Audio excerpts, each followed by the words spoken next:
I've been wading through the sad tale of the Peachland watershed, and I have to start by saying what a disgusting indictment of professional reliance and a violation of common sense.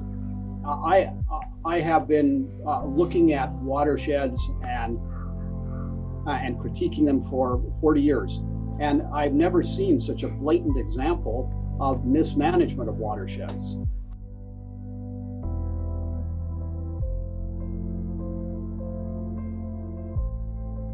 When you manage a watershed, there are three variables to think about: water quality, water quantity, water timing and flow.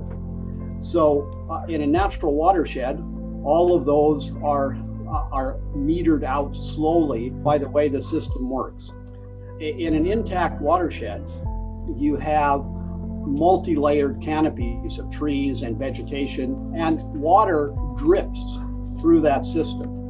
That allows the soil beneath the trees to drain and recharge and drain and recharge, so you don't get erosion. And the soil becomes a filter of high quality water.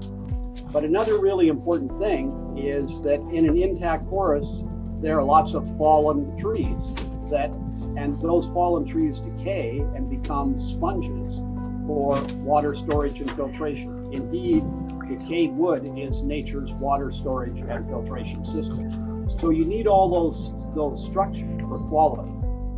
Again, that tree cover is really important, and vegetation cover, because it slows evaporation and conserves water. It slowly feeds water into the system.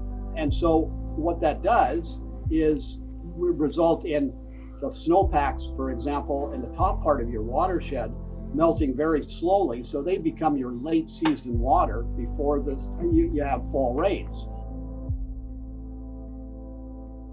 If you conserve snowmelt and the runoff from water, then you have a relatively even flow throughout the year. In the Okanagan, for example, because you have low levels of precipitation annually to begin with, that cover, conservation of water, is even more important, because even in good intact watersheds where you haven't had logging and the kind of degradation that Peachland has experienced, even in those healthy watersheds, low flows get very low by the end of the year and before the fall rains. It's even more critical in those kinds of watersheds to maintain cover, to maintain late season flow. Otherwise, you go from spring floods to fall droughts, and that's becoming an increasing occurrence.